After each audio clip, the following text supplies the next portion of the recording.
अच्छा भाई, ये हमें एक बड़ा सा मुसल्लस दिया गया है जिसको दो अलग अलग मुसल्लसों में डिवाइड कर दिया गया है, मुसल्लिसीन में। मुझे नहीं पता कि ये मुसल्लिसीन सही है या नहीं, मगर बहरहाल आप बात समझ गए हैं, हम उर्दू नहीं रियाजी पढ़ रहे हैं। अच्छा जी, ऐसे सवालात में आसान तरीका ये है कि अगर आपको ये निकालना है तो बाकी जो मालूमात आपको नहीं दी गई वो मालूमात आप निकाल लें।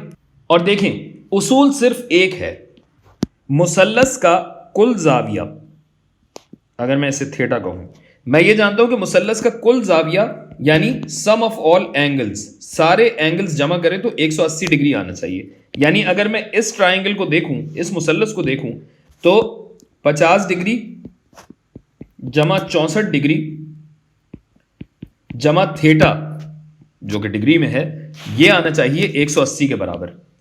जिसका मतलब ये है मेरा थीटा हो जाएगा 180 माइनस 50 माइनस 64, 50 और 64 जो है वो बनता है 114, जिससे कि ये मेरा थीटा आएगा 66 डिग्री।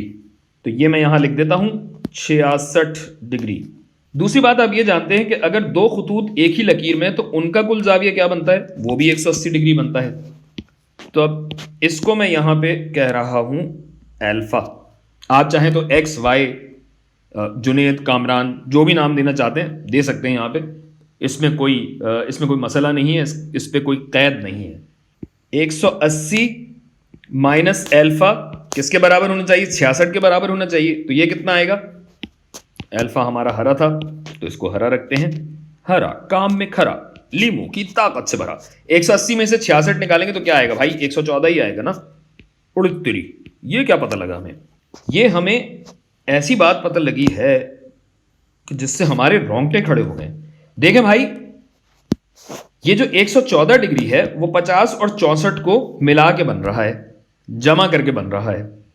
और ये वाला एंगल जो है इस ट्राइंगल का एक्सटीरियर एंगल है। एक्सटीरियर एंगल का क्या मतलब है कि इस ट्राइंगल से अगर एक खत खींचा जाए तो ये जो एंगल बन रहा होगा ये एक्सटीरियर एंगल है।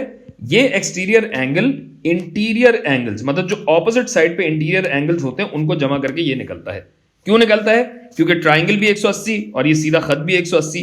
तो यानी ये आपने पूरी कैलकुलेशन देख ही ली है, और ऐसा हमेशा होता है। तो चलें भाई वापस उस उसूल पे आते हैं जिसका हमने कहा था कि अब हमारे पास ये दो एंगल्स हैं, तो ये तीसरा एंगल जिसको अगर मैं x कह दूं तो 31 जमा 114 जमा x, ये बराबर होना चाहिए 180 के, और इस तरह x हमारा आता है 35 डिग्री। तो अगर ये 35 डिग्री है तो यहां मेरी इस बात की तस्दीक भी हो गई कि जब मैं इस ट्राइंगल को देखूं तो इस ट्राइंगल का एक्सटीरियर एंगल ये है 66, 31 जमा 35 आता है 66। तो ये लीजिए मेरी बात की तस्दीक भी हो गई कि खारजी एंगल दाखिली एंगल्स के मजमूए के बराबर होता है।